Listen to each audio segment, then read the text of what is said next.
안녕하세요. 혹시 자식 농사를 짓는다는 말 아시나요? 자식을 키우는 일을 농사에 빗대어 하는 말인 거 다들 아실 거예요. 그러면 어떤 자식들이 잘 큰 자식이라고 생각하세요? 오늘 이 질문의 대답과도 같은 사연글을 들려드릴까 싶어요. 저는 남편과 소개로 만났어요. 남편은 당시에 준 종합병원에서 일하는 의사였고, 저는 대기업에 취직해서 어느 정도 연차가 쌓인 경력자였어요. 대화를 해보니 서로가 맞는 면이 많고 부족한 점을 서로 보완해 줄 수 있다는 점 덕분에 연애 관계로 발전해서 결혼까지 올 수 있었어요. 그런 저희 연애의 가장 큰 걸림돌은 시댁이었어요. 정확하게 말하면 시모 때문이었죠. 시댁은 잘 사는 편으로 시부는 사람 좋은 인상에 싫은 소리를 잘하지 못하는 사교적인 사람이었어요. 그런데 시모는 시부와 정반대였어요. 성미가 괴팍하고 사람을 들들 볶는 면이 있다고 할까요? 자존심이 강하고 자신의 의견을 굽히지 않는 타입이었죠. 내가 자랑하는 건 아니지만 나는 자식 농사 하나는 잘 지었다고 생각하는 사람이야. 어딜 가서 의사 아들의 회계사 딸, 교수 사위 뒀다고 하면 다들 어떻게 자식들 그렇게 잘 키웠냐고 물어보거든. 그러니까 내가 얼마나 이 결혼 이야기에 대해서 낙담하고 있는지 알겠지? 처음 저를 봤을 때 시모가 한 말이었어요. 자식을 번듯이 키워낸 시모의 자부심이 가득한 말이었지만 그 이야기를 듣는 내내 기분이 나빴어요. 제가 급에 맞지 않다고 생각하는 것 자체가요. 엄마, 그만하세요. 제가 이 사람 좋아해서 만나는 거예요. 착하고 이해심도 많고 직업도 좋고. 전 이 사람 아니고는 결혼 안 할 겁니다.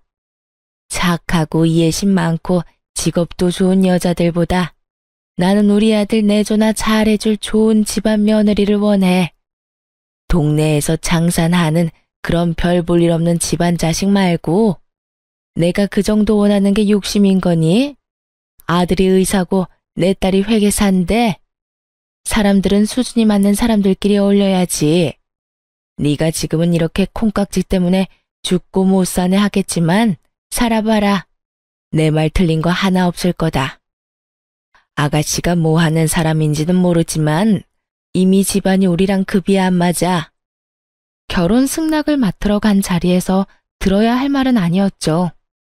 저희 부모님이 들으시면 당장 그만두라고 했을 말들을 들으면서도 저는 남편 하나만 믿고 결혼했어요. 게다가 결혼 허락을 맡으러 오기 1년 전에 아버지가 돌아가시고 유산으로 남긴 제 몫의 7천만 원 중에 이미 5천만 원을 남편이 개원하는 데 빌려줬거든요. 어머니, 저희 부모님은 시골에서 음식점 하시지만 저는 수도권의 큰 대기업의 정규직으로 일해요. 연봉도 많고요. 그리고 저희가 절대로 헤어질 수 없는 이유가 있어요. 이 사람 이번에 개원 준비할 때 제가 돈 빌려줬거든요. 헤어지면 지금 당장 그 돈 돌려줘야 하는데 그러면 개원 미뤄야 할걸요?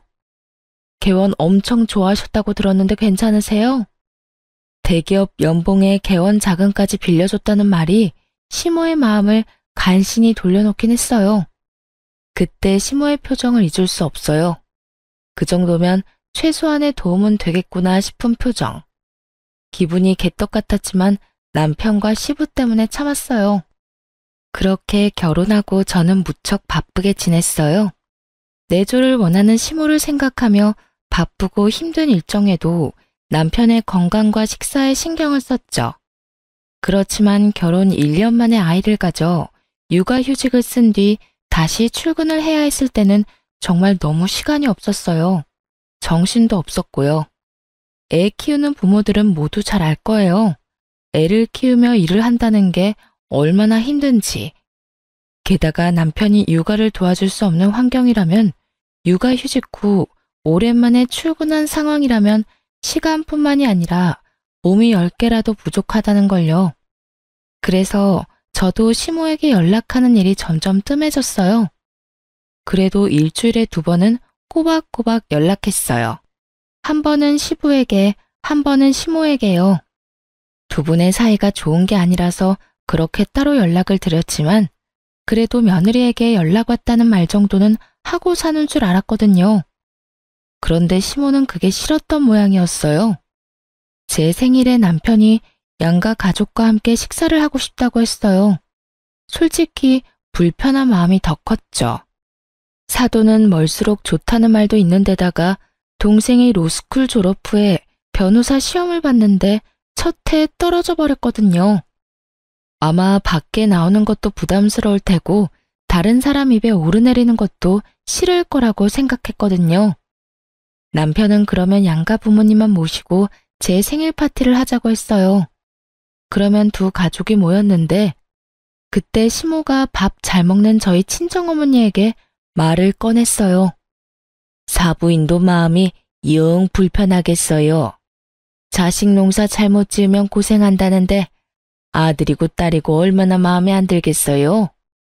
아들은 변호사 시험에 떨어지고 딸은 시댁 어른들에게 최소한의 도리도 지키지 못하는 쭉정이고.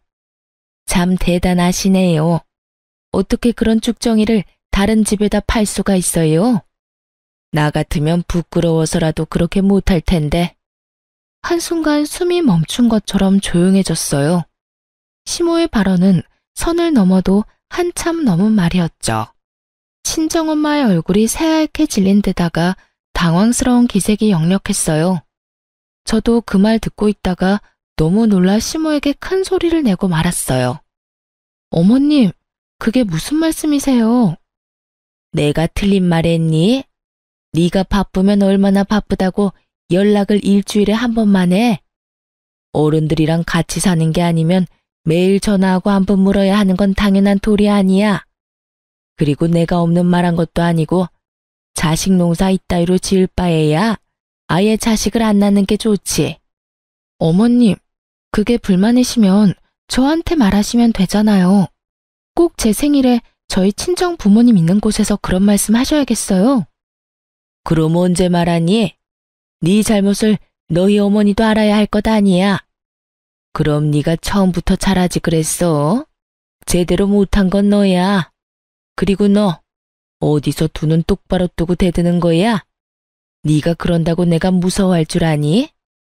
시모는 자기 말이 틀림이 없다며 대놓고 저를 저격하며 화를 내기 시작하더군요. 아나무인이라는 말이 딱 맞는 상황이었죠. 저도 시모에게 당하고 있지만은 않았어요. 남을 비난하고 싶으면 적어도 본인에게는 비난받을 일이 없어야 하는 게 당연한 일이죠. 그렇지만 시모도 그리 결백한 사람은 아니었거든요. 어머님, 그러는 어머님은 할머님한테 매일 연락 안 하시잖아요. 제가 매번 할머님한테 전화드리면 할머님이 뭐라 하시는지 모르시죠? 며느리가 면회 한 번, 전화 한 번을 안 한다고 신세 한탄만 하세요. 그런 어머님이 저한테 며느리의 도리라는 걸 가르치신다고요? 제가 시조모를 들먹이자 그제야 시모 입이 뚝 멈추더군요. 시모와 시조모는 사이가 무척 안 좋거든요. 그 때문에 연락도 시부가 한다고 들었으니까요. 그렇게 연락의 중요성을 말씀하시는 분이 그 중요한 걸 안 하면서 저한테만 뭐라 하시는 건 좀 웃기다고 생각하지 않으세요? 그리고 제가 어머님보다야 훨 낫죠. 저는 최소한 일주일에 한 번은 연락하니까요. 1년 365일 연락은 아버님한테만 맡겨놓는 어머님보다는 훨씬 양호한 수준이잖아요. 안 그래요? 뭐? 지금 너 나 가르치는 거니? 나는 지금 너랑 나 사이의 도리를 알려주는 거야. 왜 갑자기 할머니를 끌고 와? 할머니 끌고 오면 네가 이길 줄 알아? 결국 분위기가 과열되자 시부가 중간에 끼어들었어요. 그만해. 당신 잘한 거 하나도 없어. 며느리가 바쁜 거 다 알잖아. 남편 내조하느라 애 혼자 보느라 일까지 하면서 돈까지 벌어주느라 그런 며느리 몸 상한 곳 없나 물어보지는 못할 망정 전화를 안 했다고 이 난리를 피워? 마음을 좀 곱게 써. 쓸데없는 보석들한테만 관심 쏟지 말고 며느리랑 우리 부모님한테도 관심 좀 주라는 말이야. 그리고 전화통화는 할 말이 있을 때만 하면 되는 거지 똑같은 말 주고받을 거면 굳이 왜 해? 당신은 왜 나한테만 큰 소리예요? 남들에게 싫은 소리 못하는 시부였지만 시모에게만은 그렇게 싫은 소리를 잘하더군요. 결국 분위기가 완전히 엉망이 되고 자리는 어정쩡하게 파했죠. 친정엄마는 기분이 확 상해서 울면서 집에 가셨고 남편은 제 눈치만 보기 바빴어요. 상황이 이렇게 될 줄 몰랐으니 어쩔 수 없는 일이었지만 그 상황에서 제 편 한번 들어주지 않은 남편에 대한 실망도 컸어요. 매일 연락하지 않았다는 이유로 남의 귀한 자식들을 쭉정이로 만들어 친정어머니를 모욕한 시모를 용서하고 싶은 마음은 눈꽃만큼도 없었어요. 걸어온 싸움은 받아주는 게 당연한 거고요. 동생은 그 다음 해에 변호사 시험에 합격했어요. 그리고 꽤 큰 로펌에 취직하게 됐고요. 동생뿐만 아니라 저에게도 좋은 일이 있었어요. 부서에서 승진하게 됐거든요. 직급이 높아져 연봉에도 좋은 일이 생겼죠. 딱히 시모에게 알리고 싶은 마음도 없었어요. 동생이 대형 로펌에 취직한 다음 달에 남편 시모와 함께 남편의 외삼촌들, 즉 외가 식구들 모임에 가게 됐어요. 솔직히 안 가고 싶었지만 남편이 애걸복걸하는 바람에 나가게 됐거든요. 이때도 시모와 제 사이는 냉랭했죠. 그런데 외숙부가 지인과의 사이에 문제가 있었던 것 같더라고요. 서로 의가 상해서 고소 고발을 하겠다며 법정 다툼을 예고한 상황이었다는데 변호사를 어떻게 구해야 하는지 이야기가 나왔거든요. 여보, 처남한테 이야기 한번 해봐. 이번에 변호사 시험 합격하고 대형 로펌에 들어갔다고 하지 않았어? 들뜬 얼굴로 제게 묻는 남편을 보다가 제가 시모에게 얼굴을 돌렸어요. 시모가 아주 도도하고 당연한 얼굴로 저한테 명령을 했어요. 그래, 사돈 총각한테 이야기해보거라. 오빠, 걱정하지 마. 내가 다 해결해 줄게. 이런 일은 전문가한테 맡기는 게 좋아. 내 인맥이면 해결 못할 게 없지. 저는 어이가 없었죠. 쭉정이라며 자식 농사 제대로 못 지었다고 비아냥거릴 때는 언제고 이제 와서 호언장담하며 소개를 해달라니. 그렇게 해주고 싶은 마음 전혀 없어서 저도 말했죠. 어머님, 죄송한데 이야기 못할 것 같아요. 저번에 어머님이 저희 동생한테 시험도 한 번에 합격 못한 쭉정이라고 욕한 거 동생이 다 전해 들었거든요. 제가 부탁해도 동생이 안 들어줄 확률이 너무 커요. 그리고 어머님도 쭉정이한테 부탁하는 거 무섭지도 않으세요? 저희랑 급이 맞다고 생각하지도 않으시니 변호사는 다른 데서 알아보세요. 저의 빈정거림에 시모의 얼굴이 수치스러움으로 확 일그러졌어요. 너 내가 저번에 그런 말 했다고 그걸 그대로 가서 일러 바쳤니? 도대체 애가 왜 그렇게 입이 싸? 그리고 시어머니가 하라면 해야지 무슨 할 말이 그렇게 많아? 제가 쭉정이라서 그런가 보죠. 어차피 어머님이 지은 농사도 아닌데 어머님 것처럼 여기지 마세요. 자식 농사 잘 지은 아들딸이 변호사는 아니지만 좋은 직업 가지고 있잖아요. 하긴 저한테 나쁜 소리 할 때는 저희 집에 도움 구하게 될 줄 몰랐겠죠? 이쯤 되니 아버님 하신 말씀이 계속 생각나네요. 마음을 좀 곱게 쓰셨으면 제 동생도 도움을 줬을 텐데. 저희 어머니 그날 울면서 집에 가는 바람에 동생이 마음에 맺힌 게 많은 모양이에요. 제 말에 시모가 볼살이 부들부들 떨리도록 저를 째려보더군요. 정말 웃긴 건 제가 시모에게 그런 이야기를 하는데도 아무도 시모 편을 들어주지 않았다는 거예요. 평소에 얼마나 가족들에게 야박하게 굴었는지 알 수 있는 상황이었죠. 솔직히 며느리가 시어머니에게 대드는 모습이 집안 어른들에게는 나쁘게 보일 수밖에 없는 상황인데도 불구하고 사람들의 눈은 모두 시모를 탓하고 있었거든요. 야, 너 정말 사돈한테 그런 식으로 이야기를 했어? 너 정말 어떡하려고 그래? 이 오빠가 얘기하지 않더냐?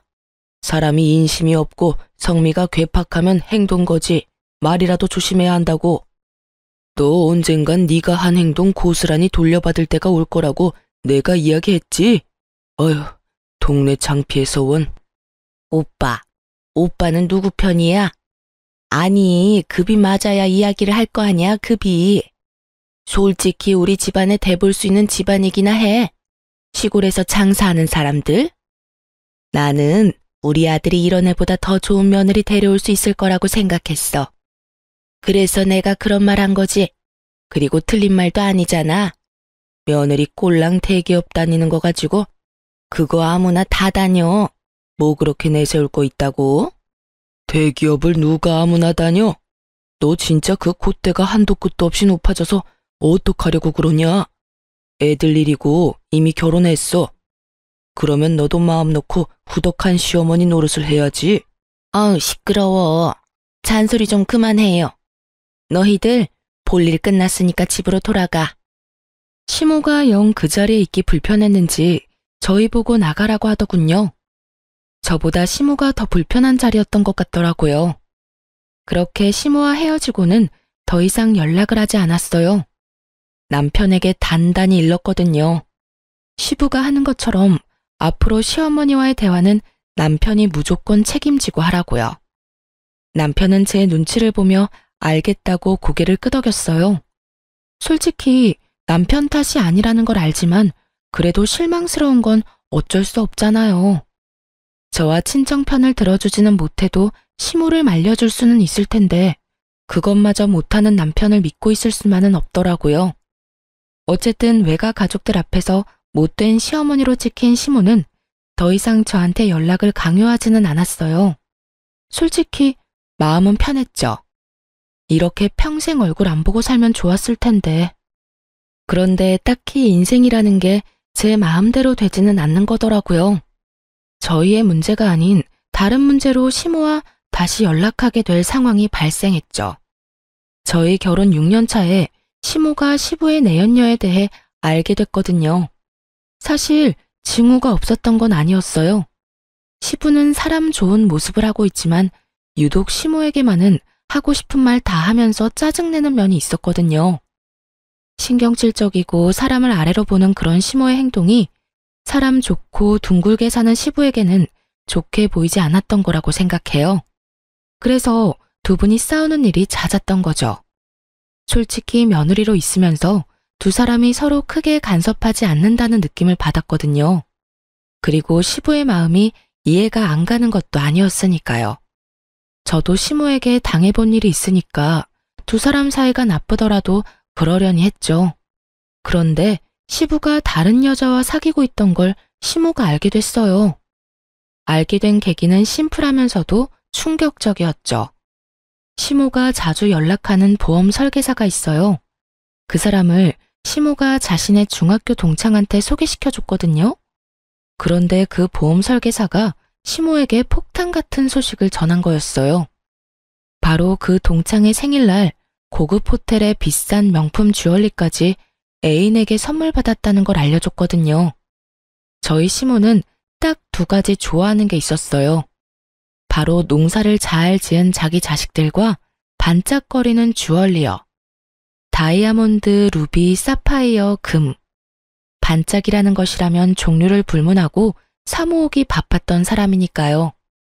시부가 몇 번이나 사치와 낭비를 줄이라고 단단히 일렀지만 시모는 전혀 개의치 않고 시부의 카드로 열심히 샀다고 하더라고요. 사촌이 땅을 사면 그렇게 배가 아프다는데 별 볼 일 없다고 생각했던 동창이 애인에게 그런 선물을 받았다는 걸 들으니 어지간히 속이 쓰렸나 봐요. 그 동창분은 몇 년 전에 사별을 하신 상태였거든요. 그러니 다 늙어가는 마당에 돈 많은 남자까지 어떻게 잡았는지 궁금할 수밖에요. 그렇게 눈에 불을 켜고 동창의 애인을 찾아 나섰던 시모의 눈에 동창과 팔짱을 끼고 백화점을 활보하고 있는 자신의 남편을 발견한 거죠. 개인적으로 시모가 좋고 나쁘고를 떠나서 그 상황만 놓고 보자면 참 시모가 안 됐다는 생각을 했어요. 하지만 시모의 뇌구조는 저와는 좀 많이 다르더라고요. 예, 네 아빠 바람났어. 그것도 내 동창이랑. 너 이게 말이 된다고 생각하니?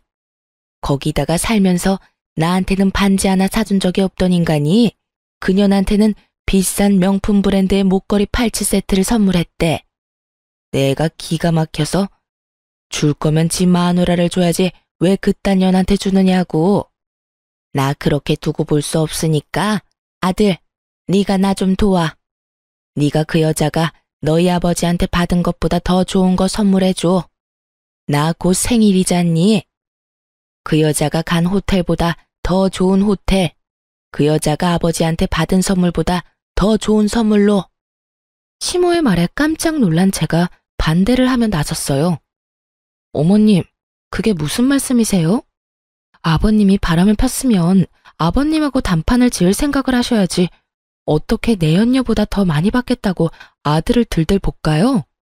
어머님, 그러지 마시고 내연녀를 찾아가시든지 아버님하고 이야기를 하세요. 그 돈은 아버님이 쓰신 돈이니 저희가 어떻게 할 수 없잖아요. 화가 난다고 아들한테 그만큼의 돈을 쓰시라고 하는 거는 좀 아니지 않을까 싶네요. 그렇지 않아도 이 사람 개원하고 요즘 환자도 많이 없는데. 너 지금 그게 나한테 할 말이니? 내가 자식을 왜 키웠는데? 이런 일이 있을 때 너희가 나를 도와줘야 하는 게 당연한 거 아니니? 정말 어이가 없어서. 넌 내가 그 동창년이랑 네 시아버지한테 이런 수모를 당해야 한다고 생각하는 거니? 비루하게? 난 그렇게 못해. 내가 왜 그렇게 살아? 난 그년이 받은 것보다 더 많이 받을 거야. 남편이 주든 아들이 주든 누가 주든 뭔 상관이야? 내가 그년보다 돋보이면 될 일인데. 시모가 우기고 있었지만 저는 당연히 남편이 거절할 거라고 생각했어요. 저야 월급쟁이지만 남편은 아니잖아요. 의료라는 거창한 타이틀이 붙긴 했지만 그것도 서비스업이란 말이죠. 환자가 있어야 돈을 버는 법인데 지금 남편 병원이 그렇게 좋은 상황이 아니었거든요. 당신, 나 좀 봐. 설마 어머님 말씀하자는 대로 하는 건 아니지? 그럼. 설마 그런 거 다 어떻게 맞춰드려. 그냥 조금 달래드리면 될 거야. 그 큰 돈이 어디서 내가 그걸 해줘. 그렇지? 어머님 상심한 건 알겠는데 그렇다고 그걸 돈으로 풀려고 하면 안 되지. 그것도 아들 돈이잖아. 대신 당신이 나중에 어머니 달래드리고 아버님이랑 얘기 한번 해봐. 집안 이렇게 난리가 나서야 되겠어? 어떻게든 안정시켜야지. 아버님이 잘못하셨지만 한쪽 이야기만 들어가서 모르는 거고. 당연히 여기서 이야기가 다 끝난 줄 알았어요. 시모에게 줄 수 없다고 거절의 말을 건네고 그것이 끝이라고 생각했죠. 그런데 시모 생일이 지난 다음 날, 시모가 카톡 프로필 사진에 엄청나게 화려한 생일 파티 사진을 올렸더라고요. 활짝 웃고 있는 시모가 몸에 걸치고 있던 장신구들은 아무것도 모르는 제가 봐도 엄청나게 비싸 보이는 물건들이었어요. 놀란 제가 남편에게 전화를 했어요. 어머님 카톡에 올라온 사진 봤어? 그거 뭐야? 혹시 당신이 해드린 거야? 그거 그렇게 비싼 건 아니야. 엄마가 울면서 나한테 매달리잖아. 그래서 내가 해드렸어. 당신이 무슨 돈이 있어서? 당신이랑 같이 모은 돈 있잖아. 야, 그게 어떻게 같이 모은 돈이야? 그거 우리 아버지 유산 남은 거잖아.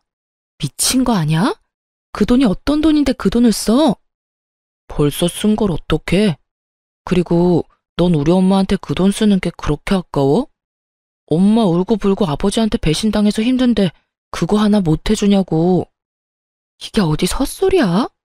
돈 쓰고 싶으면 네 돈을 써야지. 그리고 막말로 아버님이 바람 피워서 힘드신 거야? 아니잖아.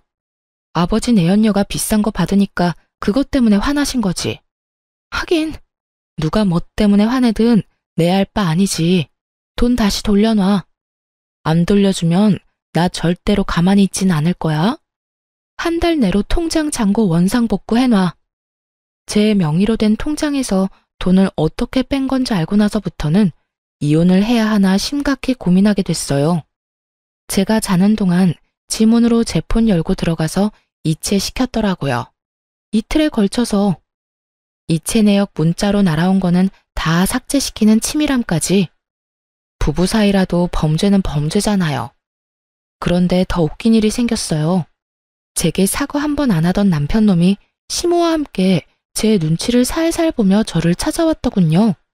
그러고는 저를 부엌으로 슬쩍 데리고 가더니 말하더라고요. 여보, 나 당신한테 할 이야기가 있는데. 2천만 원 못 갚겠다는 이야기 할 거면 나가. 그게 아니고 돈 좀 빌려줄 수 있을까?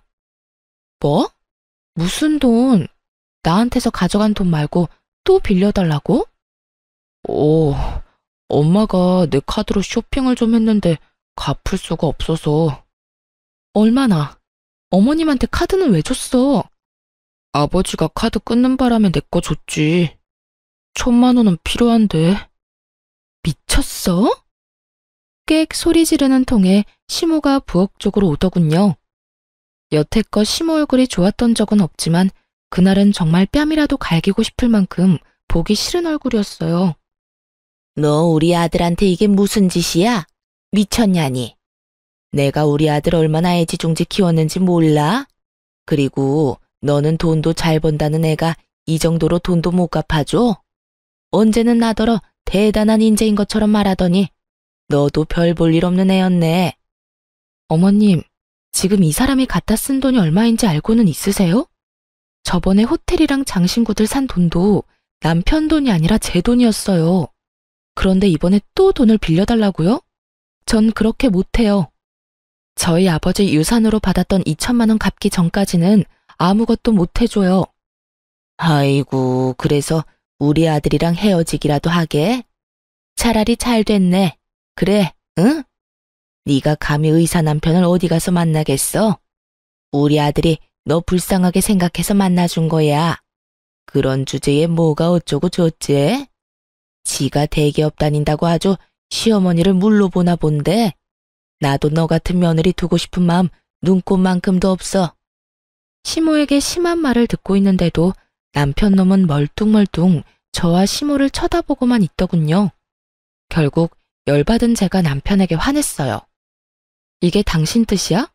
어머님 앞세워서 돈 1,000만 원 나한테 빌려가겠다는 게 당신 생각이냐고. 내가 자고 있을 때 내 지문으로 몰래 돈 꺼내간 것도 그렇고 내 돈 함부로 사용하는 것도 그렇고 도저히 생각해봐도 답이 안 나와. 혹시 당신 나하고 이혼하고 싶어서 이런 짓 하는 거야? 그러면 계획대로 잘 됐네.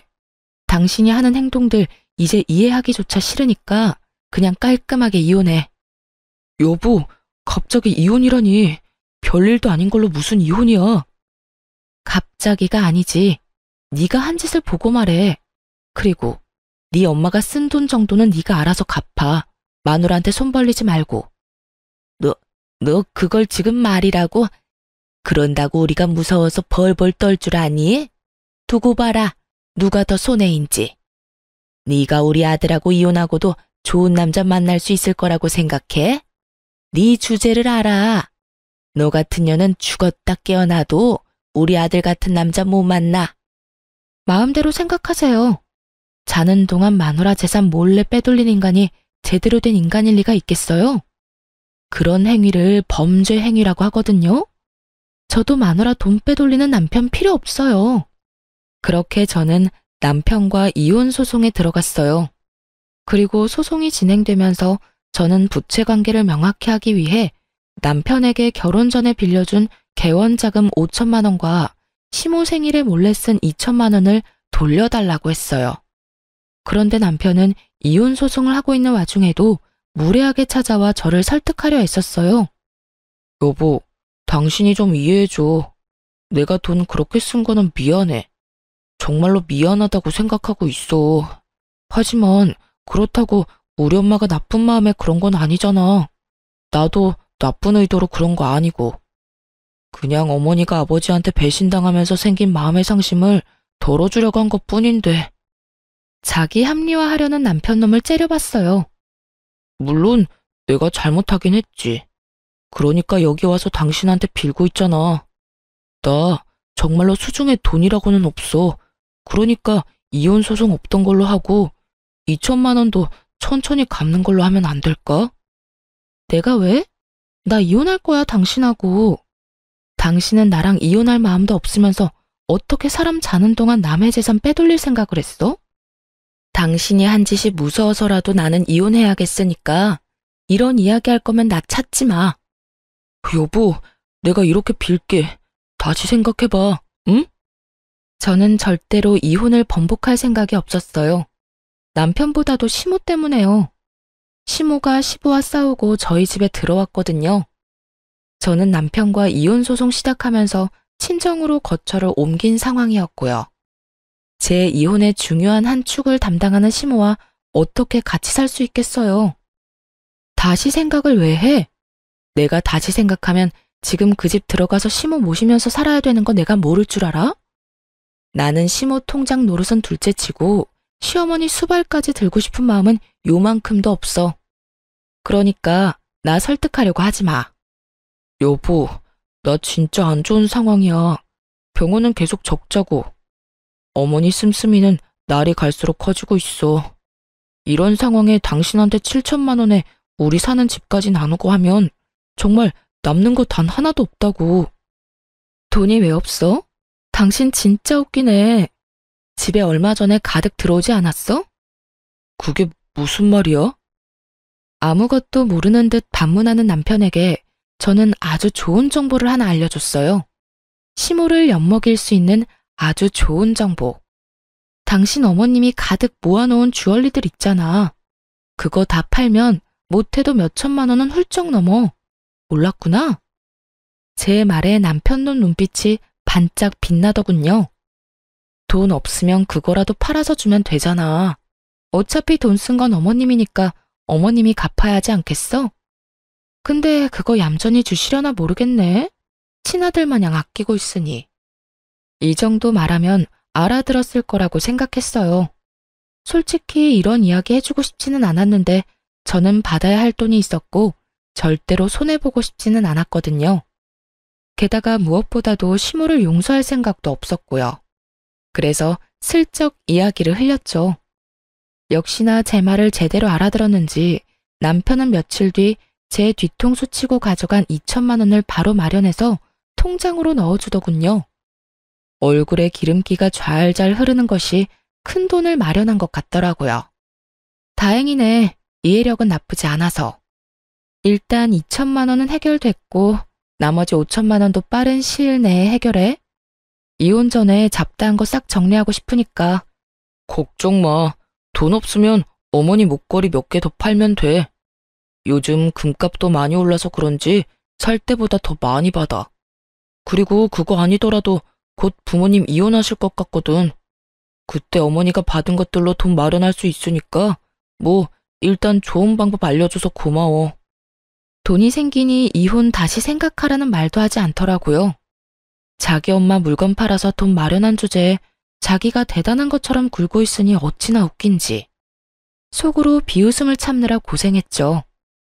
역시 돈이 아쉬워서 나 잡으려고 한 거구나 하고 생각하니 눈앞에 남편놈 얼굴이 더 꼴 보기 싫은 거 있죠? 돈 이야기 끝났으니 서로 용건만 간단히 하고 집으로 돌아오는데 시모에게 전화가 걸려왔어요. 전화를 받자마자 시모가 큰 소리로 제게 소리를 버럭 지르더군요. 야, 네가 우리 아들한테 목걸이 갖다 팔라고 시켰어? 내가 모아놓은 것들, 그것들이 어떤 건데? 내 목숨과도 같은 것들이라고. 당장 다시 돌려내. 당장 내 앞에 내 물건들 되돌려 놓으라고. 이보세요, 아줌마. 저는 당신 아들한테 받아야 할 돈이 있는 채권자예요. 채무자가 돈 마련할 방법 없어서 전전긍긍하길래 방법 좀 알려준 것 뿐이라고요. 막말로 내가 그거 가져가서 팔았어요? 나 그 더럽고 욕심이 덕지덕지 붙은 물건들 꼴도 보기 싫고 만지기는 더더욱 싫은 사람이에요. 당신 아들이 당신 생각했으면 안 팔았겠지. 근데 막상 돈 필요하니 떡하니 팔아다가 돈 마련한 건 당신 아들이라고요. 나한테 전화할 게 아니라 아들한테 전화하셔야지. 어디 돈 빌려간 사람이 돈 빌려준 사람한테 이 난리야? 너 이 어린 년이 나한테 지금 뭐? 내가 너 가만둘 줄 알아? 대한민국의 얼굴 못 들고 다니게 만들어줄 거야. 멀쩡한 얼굴로 직장에 못 다니도록 만들어줄 거라고. 어이가 없어서. 어디 잘해보세요. 그럼 나도 법적으로 해결할 테니까. 그리고 당신이 뭔데 나를 가만한도? 나 막말로 이제 당신 며느리 아니거든? 그런 갑질 하고 싶으면 당신 자식들한테나 해. 그리고 어디 가서 자식 농사 잘 지었다고 말하지 말고요. 자식을 얼마나 잘 키웠으면 엄마가 목숨보다 사랑하는 장신구 갖다 팔아서 돈을 마련하는 아들이 됐을까? 하긴 그 나물에 그 밥이라고. 다 같은 그릇에 담겨 있는데 다를 리가 있을까 싶네요. 다시 생각해도 웃기네. 자식 농사. 남 욕하면서 깎아내리기 전에 아줌마 집구석이나 잘 간수해요. 자는 동안 마누라 지문으로 몰래 돈이나 털어가는 도둑놈 새끼 길러낸 주제에 자식 농사는 무슨. 그 집 농사 다 망했네요. 마누라뿐만이 아니라 농부까지 잡아먹으려고 하는 거 보니. 제 말에 시모는 곧 넘어갈 것처럼 꺽꺽대며 숨을 크게 몰아쉬더군요. 너 이런 짓 하고도 내가 아주 자기 분노를 이기지 못하고 괴물처럼 괴성을 내지르는 시모의 목소리에 저는 콧방귀나 꼈죠. 그렇게 사자가 달린 직업 가진 자식 자랑하면서 우리 집더러 급이 많니 안 많니 헛소리 짓거리던 시모가 결국 그 자랑스러워하던 자식에게 뒤통수를 거하게 맞았으니 얼마나 웃긴 일이에요. 남의 돈으로 상대방에게 과시하면서 즐거운 시간 보낼 때는 자기도 피해자가 될 거라는 생각은 한 번도 해본 적 없었을 거예요. 그렇지만 남편놈 보세요. 코너에 몰리니 부모고 뭐고 못 알아보고. 자식이 돼서 부모가 말도 안 되는 짓 저지르면 말릴 생각을 해야지 거기에 편승해서 후회할 짓을 하는 게 말이 되나요? 어쨌든 저야 돈 받았고 그 다음 5천만 원은 결혼 전에 써둔 차용증이 있으니 받을 수 있을 거라 기대하고 있었어요. 뭐 남편도 돈 없으면 이번에도 시모 재산 팔거나 개인 신용대출 받아서 줄 것 같아서 걱정 안 했어요.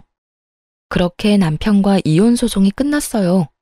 아직 어린아이의 양육권과 친권은 당연히 제가 가져오게 됐고 이 이혼이 시모의 행동과 남편의 손버릇 때문이었으니 제가 위자료를 받게 됐어요. 그런데 제 이혼이 확정된 시기에 시모도 시부와 이혼하게 됐어요.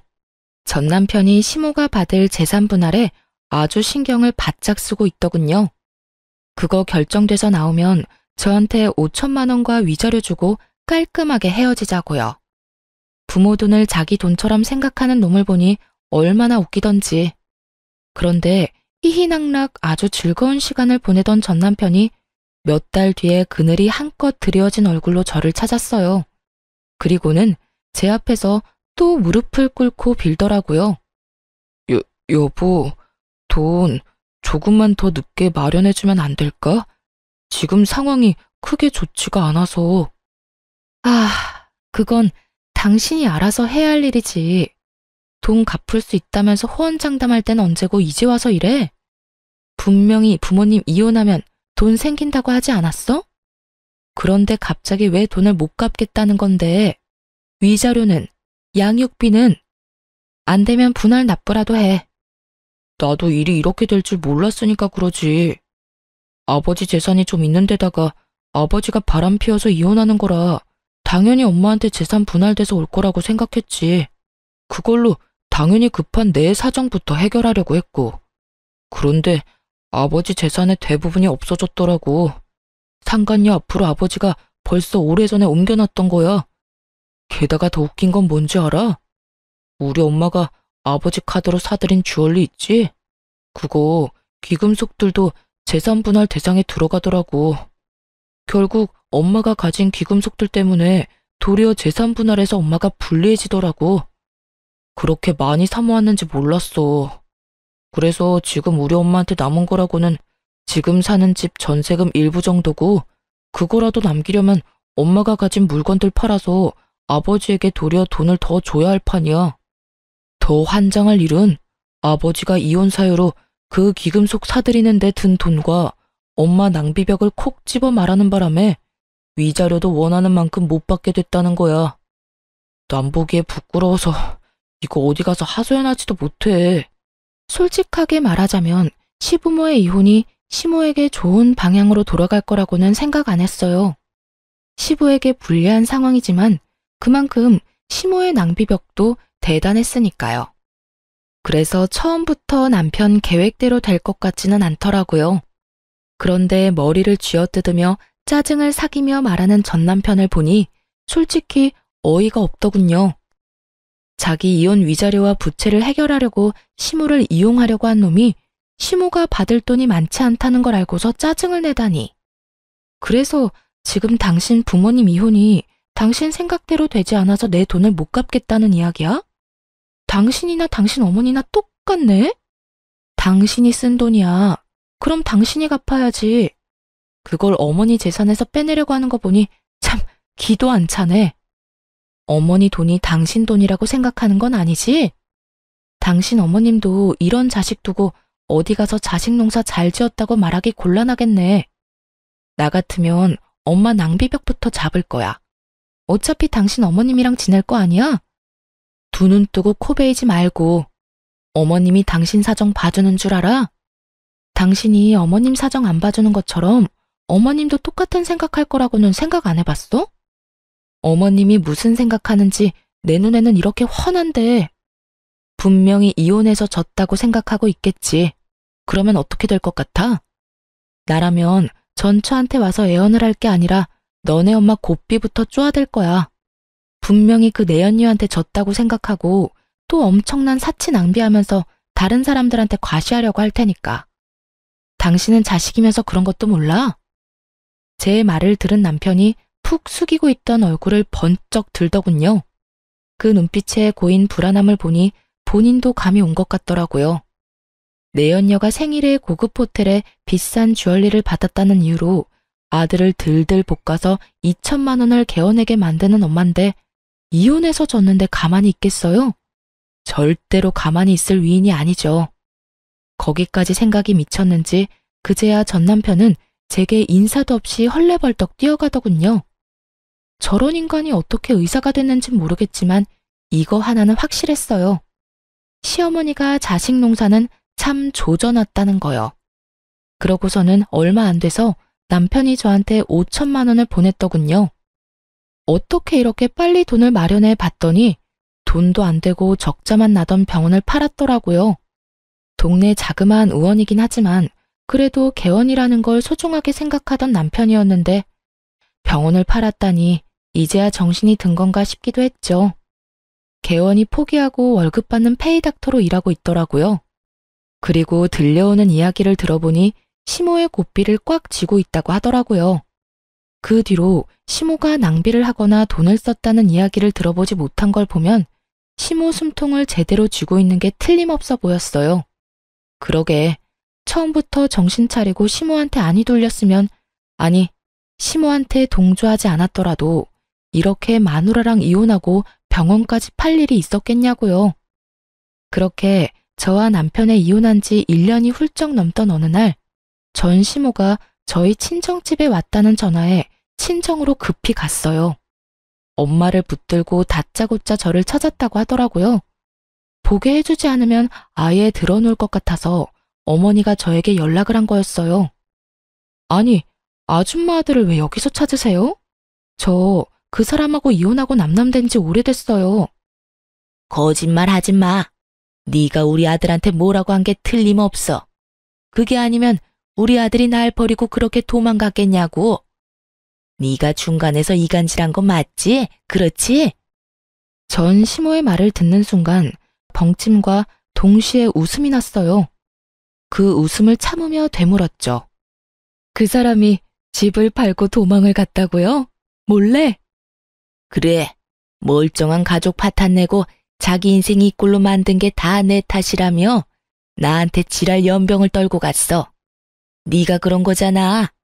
걔가 그런 얘기 꺼낸 거 보면 네가 중간에서 뭔가 한 게 틀림없어. 제가 이유가 아닐 수도 있죠.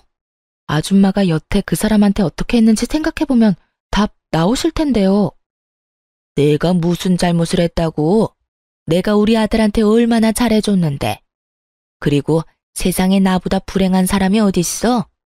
남편한테 배신당한 지 얼마 안 돼서 이번에는 아들한테 배신을 당했잖아. 그러니까 늙음하게 손주 재롱이나 보면서 소소한 행복이나 챙기며 사실 거였으면 생일 잔치하겠다고 2천만 원이나 쓰게 만들지 말았어야죠. 그것 때문에 멀쩡한 아들 내외 이혼하도록 원인 제공하셨으면 얌전하게 사시던지. 뭐하러 나대서 이런 상황을 만드셨어요? 그리고 제가 그 사람한테 아줌마 집까지 팔라고 이야기했겠어요?